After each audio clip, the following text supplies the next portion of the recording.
Oke, halo semua. Kita ketemu lagi di Bruce Space Podcast episode yang pertama. Wow, bareng gue Frankie Wijaya. Dan kali ini di episode pertama ini episode yang spesial walaupun baru pertama, tapi kita udah kedatangan seorang bintang tamu. Nah, bintang tamu yang satu ini tuh identik dengan lorong dan menyanyi. Agak aneh sebenarnya lorong dan menyanyi. Langsung aja kita udah sama Kak Vega.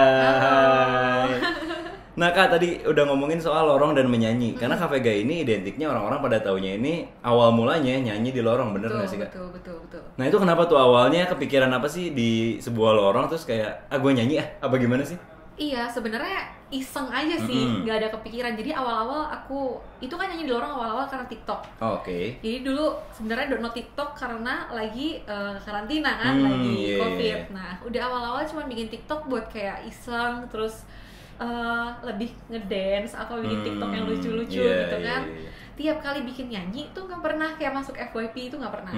Nah terus iseng aja, ya udah cobanya nyanyi di lorong. Kebetulan lorong, kalau di lorong kan gemanya bagus ya. Iya benar. Iya, jadi kayak pakai reverb alami gitu kan. Jadi ya udah iseng aja buka pintu terus nyanyi. Tahu-taunya besoknya apa-apa nih tiba-tiba viral.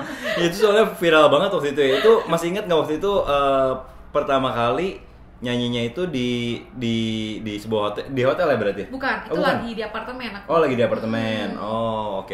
Nah, jadi waktu itu emang lagi awalnya main TikTok sama seperti orang-orang pada umumnya ya, ya dance aja, lucu-lucuan. Betul. Waktu itu nyobain nyanyi di lorong dan akhirnya viral sampai sekarang ya. Yes. Dan terakhir itu kemarin baru nyanyi di mall.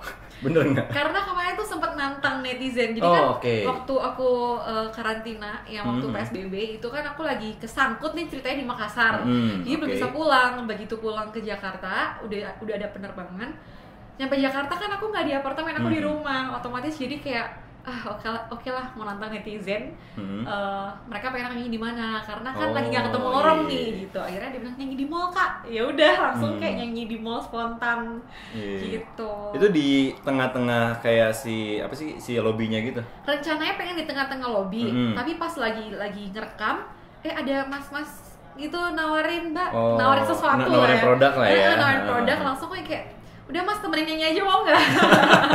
Terus akhirnya mau sih masnya? Mau, kebetulan mau gitu. Terus pas waktu itu masih ingat nggak sih mallnya rame apa agak sepi apa gimana? Lagi rame banget, itu lagi hari Minggu kalau nggak salah. Terus orang-orang langsung pada noleh gitu ya. Kebetulan di request tuh lagu yang lumayan tinggi, jadi otomatis kan kayak menarik perhatian. Iya. Nah tapi kalau misalnya awalnya nyanyinya di lorong, apalagi di mall, itu kan pede banget. Nggak mungkin dong Kak Vega ini sebelumnya asal nyanyi aja. Karena Kak Vega ini nih buat teman-teman yang belum tahu, itu meraih gold medal di Water Cup Singing World Olympic 2013. Betul. Nah boleh diceritain dikit nggak Kak, itu tuh sebenarnya kompetisi apa dan waktu itu kenapa bisa ikutan dan sampai akhirnya dapat gold medal? Jadi itu kayak semacam olimpiade nyanyi tapi seluruh dunia. Tapi kebetulan itu lagunya bahasa Mandarin karena juga olimpiadenya kan di China, di Beijing waktu itu. Dan itu udah lama, tahun 2013. Terus awalnya ikut-ikutan aja. Jadi itu kayak di audisi dulu di kota-kota besar di Indonesia. Begitupun sama yang di luar juga di kota-kota mereka dulu. Nanti kita difinalin di Jakarta. Difinalin. Jadi tiap kota misalnya kayak Surabaya, Medan gitu diambil 2. Terus dua orang ini semua difinalin di Jakarta. Dari Jakarta dipilih lagi 2 orang buat dikirim ke sana, ke Beijing. Nah kebetulan di Jakarta waktu itu, jadi se-Indonesia ya, itu juara 2. Pas dikirim ke sana, waktu itu ngelawan berapa negara ya? 24 negara kalau nggak salah. Puji Tuhan juara 1. Widih. Gitu. Jadi waktu itu tuh ada dari 24 negara tapi menyanyikan lagu Mandarin juga, berbahasa Mandarin. Gitu. Dari jadi juara 1 berarti yang dari China-nya sendiri nggak juara ya? Dikalahkan oleh orang Indonesia. keren. Iya, waktu itu aku juara 1, yang kedua kalau nggak salah Amerika. Yang ketiga Malaysia sama iya, jadi waktu itu diambil pemenangnya juara 1 satu orang, pemenang juara 2 orang, pemenang juara ketiga 3 orang. Jadi waktu itu ada 6 pemenang. Ada 6 pemenang waktu itu. Gitu. Iya, berarti awal mula bernyanyinya dari situ ya Kak? Enggak, awal mula bernyanyi sebenarnya dari umur 7 tahun. Nah itu ikut les kah atau emang nyanyi aja di sekolah mungkin atau di mana? 7 tahun tuh sebenarnya aku udah kerja, jadi kayak nyanyi di wedding gitu. Oh, 7 tahun? 7 tahun. Serius? Wow. 7 tahun udah nyanyi di wedding. Nah, terus kebetulan ikut-ikut lomba juga kan. Pas lomba kok menang terus akhirnya. Agak gimana ya ngedengarnya? Pas lomba kok menang terus. Jadi kayak ini talenta kayaknya gitu. Jadi oma aku kan dulu aku bareng sama oma aku ya. Dia yang kayak berambisi mau cucunya tuh jadi penyanyi. Nah, oma aku langsung nih kayak nanya ke jurinya, kenapa kok cucu saya bisa menang ya? Maksudnya kan dia masih kecil, lawannya anak umur belasan, kok dia bisa menang? Iya. Terus juri bilang, iya bu, ini tuh ada talenta, kalau dipupuk kayaknya lebih bagus lagi gitu. Maksudnya kayak dilesin atau apa. Akhirnya umur 9 tahun aku dilesin, sampai kayaknya umur 12 deh. Berarti belajar nyanyi yang lesnya itu dari 9 sampai 12 gitu. Nah, dari situ terus ikutan lomba kah atau ikutan event-event? Terus ikutan lomba, terus kerja juga, maksudnya nyanyi di wedding lah atau di acara-acara ulang tahun, gathering perusahaan, macam-macam. Pokoknya mereka manggil aku nyanyi di ya kayak show-show gitulah ya, di event-event gitu. Udah keterusan sampai sekarang. Oke. Nah, tapi surprisingly terkenalnya itu, maksudnya viralnya itu bukan dari si perlombaannya itu, betul nggak? Betul kan? Viralnya malah dari lorong. Malah dari lorong dan dari TikTok. Nah, itu juga nih zaman sekarang tuh, khususnya sekarang nih ya Kak, TikTok itu benar-benar jadi sebuah media yang apa ya, bisa bikin orang cepat viralnya. Betul. Ada yang nyanyi kayak Kakak, ada juga yang misalnya dance, emang beneran jago dance gitu. Ada juga yang dia emang komedi aja emang lucu gitu. Betul. Dia jadi viral. Nah, itu awal mulanya TikTok itu padahal dipandang sebagai media yang alay. Dulu sempat sempat. Sekarang tuh TikTok kayak memperbaharui citranya gitu loh. Jadi sekarang TikTok tuh udah nggak ada lagi yang, kalau dulu kan kayak apa ya, banyak yang masih pakai baju seksi. Sekarang kayak TikTok tuh lebih dia tuh di TikTok nggak selain cuma ada nyanyi nari, tapi dia juga ada pengetahuan.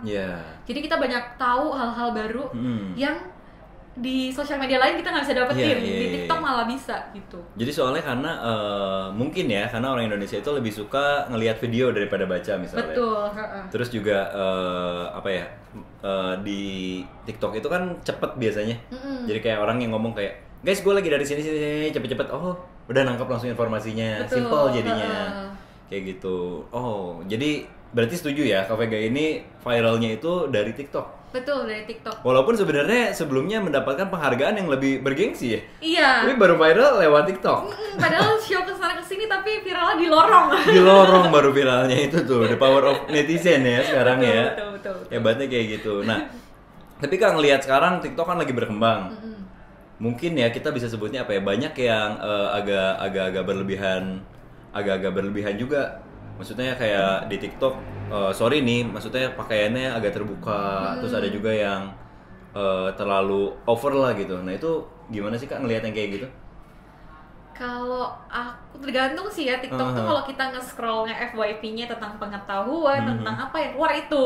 Kecuali memang orang-orang yang memang mencari itu atau haus lihat begituan ya, mungkin masih munculnya begitu terus gitu. Cuman kalau di aku udah jarang keluar karena memang yang paling keluar ya tentang nyanyi atau tentang yang lucu-lucu itu. Ya biasanya konten lucu-lucu atau tentang pengetahuan. Kan banyak juga sekarang dokter-dokter yang bikin konten di TikTok. Oh iya.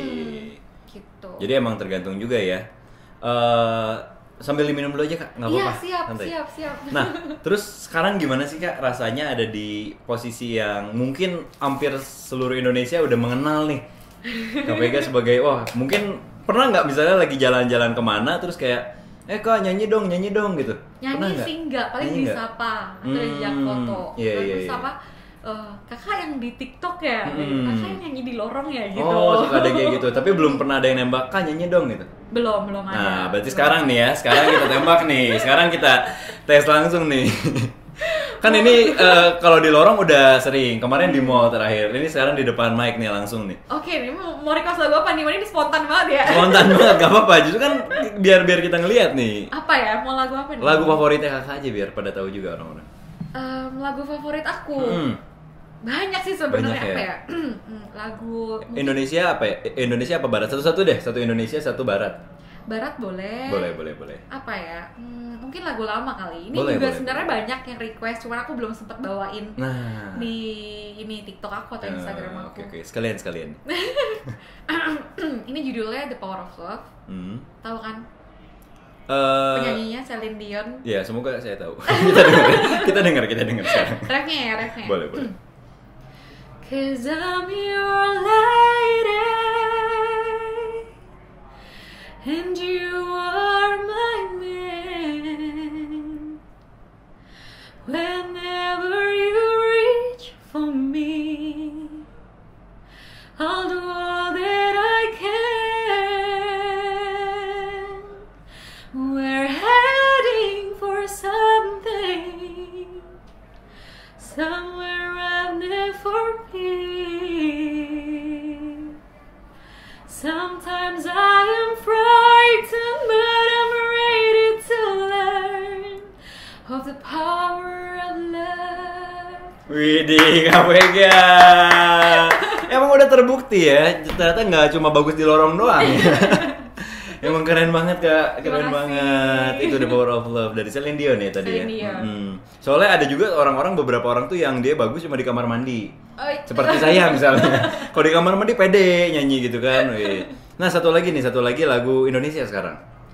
Ini aja deh yang kemarin di mall tuh. Yang ku menangis. Nah, itu kan lagi sekarang nih ya. Anak-anak muda nih kalau galau langsung uploadnya TikTok pakai lagu itu. Gitu ya. Itu kan yang di sinetron. Iya. Sebenarnya itu sih awalnya. Coba kalau lagu itu deh kayaknya seru deh. Kalau tadi udah lagu yang seriusin yang bener. Apa ya? Aku tuh nggak hafal loh teksnya. Aku sambil nyontek ya. Nggak apa. Judulnya aja aku lupa loh. Ku menangis sebisa orang. Ku menangis kalau nggak salah gitu. bukan. Hati yang kau sakiti. Itu juga kemarin sempat aku cover loh. Oh iya, serius? Iya, itu sempat aku cover waktu sebelum aku viral. Jadi ada di YouTube itu sebenarnya lagu ini. Nah, sebelum viral berarti emang udah ngupload konten-konten di YouTube kayak gitu juga? Belum. Jadi ceritanya sebelum viral tuh aku cuma sempat ngupload 3 video cover lagu Indonesia. Karena biasanya kan aku basicnya dulu Mandarin atau kalau nggak Barat. Terus biasanya juga jarang banget aku tuh ngurusin YouTube gitu. Akhirnya kalau misal orang yang mau manggil aku dan mau aku nyanyi lagu Mandarin Indonesia atau Barat, mereka tuh nggak ada contoh suaraku. Jadi aku iseng bikin. Nah, itu sebelum COVID. Oke. Gitu. Buat semacam portofolio lah ya. Iya, baru 3. Keren. Oke, ini. Kita tunggu nih. Udah. Refnya nih. Oke, boleh. Ku menangis membayangkan betapa kejamnya dirimu atas diriku.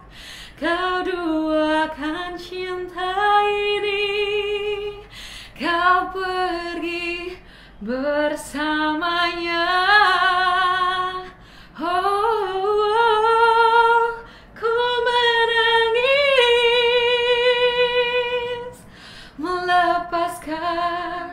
Kepergian dirimu dari sisi hidupku, harus selalu kau tahu, akulah hati yang telah kau sakiti. Oke, kau pegang. Hati yang tersakiti ya judulnya. Iya, hati yang tersakiti. Aku menangis. Bagus juga kan nyanyi Indonesia. Terima kasih. Aku tuh sebenarnya nggak pede nyanyi lagu Indonesia loh. Nah, itu kenapa nggak pede awalnya nyanyi lagu Indonesia? Karena nggak kebiasaan dari kecil kan memang belajarnya mau Mandarin, Barat. Jadi kalau bawain lagu Indonesia kadang-kadang suka kebawa Mandarin. Kalau nggak kayak nggak pede aja gitu. Iya. Nah, cuma apalagi sekarang nih pas udah mulai viral, udah mulai banyak yang tahu kan pasti jauh lebih pede dari sebelumnya. Iya. Bawain lagu Indonesia bahkan di tempat umum. Nah, itu kenapa sih awalnya bisa bahkan dari umur 7 tahun nih. Kalau kita flashback ke obrolan yang tadi, dari umur 7 tahun udah tampil di event, udah ikutan lomba. Nah, awalnya kenapa bisa pede sih nyanyi di depan umum kayak gitu? Sebenarnya basicnya aku memang pede anaknya dari kecil, emang pede. Jadi dulu waktu aku umur 2 tahun, kata mamaku, aku tiba-tiba naik ke atas panggung waktu di weddingan orang, ngambil mic-nya MC terus nyanyi Bintang Kecil. Serius? Wah. Jadi emang kayak dari kecil urat malunya udah putus. emang udah performer ya dari kecil ya jiwa-jiwanya gitu. ya. Kecuali kalau aku lomba biasanya kan masih yang kayak deg-degan lah, nervous karena pengen kasih yang terbaik kan. Tapi kalau show memang biasanya aku ya udah jalanin aja gitu, kayak ya udah menghibur orang gitu kan. Dari kecil tuh ya. Dari udah kecil. Kayak gitu. Cuma tadi sempat ada masalahnya belum pede nyanyi lagu Indonesia. Iya sebenarnya. Tapi sekarang kayaknya udah pede. Sekarang udah harus pede karena bentar lagi juga mau keluarin single kan lagu Indonesia. Wah, boleh dibocorin sedikit, boleh bocoran sedikit. Nanti. Nanti aja, ditunggu ya nanti. Nah soalnya gitu tuh banyak mungkin teman-teman juga yang lagi dengerin itu tuh mereka punya nih bakatnya. Kayak teman-teman aku juga yang sebenarnya jago nyanyi, jago apa, cuma mereka tuh nggak pede gitu. Jadi kayaknya masih banyak yang lebih bagus dari gua. Kayaknya misalnya gambar gitu, kayaknya gambar gue orang nggak pada suka. Nah ada nggak sih Kak tips-tipsnya buat biar yang teman-teman tuh yang punya bakat bisa pede nunjukin bakat mereka? Sebenarnya kalau misalnya mereka itu kalian udah kayak latihannya udah sungguh-sungguh, terus udah menyiapkan yang terbaik, terus berusaha untuk apa ya udah ini diri aku udah menampilkan yang terbaik, ya udah pede aja gitu. Buat apa lagi kan kayak nggak pede, karena semakin kita nggak pede itu semakin kurang maksimal karya yang kita ciptain gitu loh. Jadi kayak ya udahlah pede aja, orang mau suka nggak suka itu kan selera. Yang penting kita tuh kasih yang terbaik gitu. Karena apapun karyanya pasti ada aja yang nggak suka mah ya. Betul pasti ada aja sekarang ini. Jadi ya udah terus memperkuat mental juga gitu. Nggak usah lah dengerin sekarang kan netizen banyak yang aneh-aneh ya. Selama kita benar, selama kita udah tampil yang terbaik ya udah gitu. Pede aja. Karena kalau misalnya nggak pede malah jadi bener tuh tadi, kalau misalnya nggak pede malah jadi kayak ketahan gitu ya, nggak keluar semua gitu.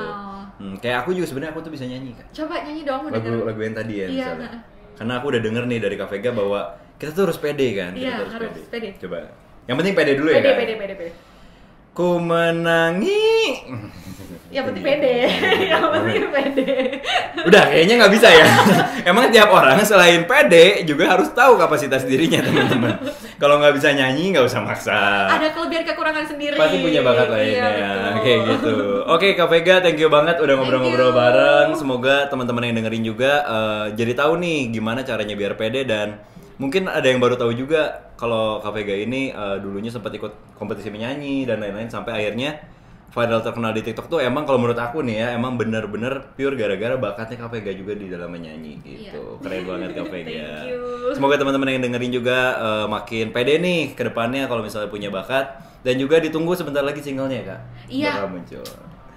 Oke, thank you banget Kak Vega. Thank you. Dadah.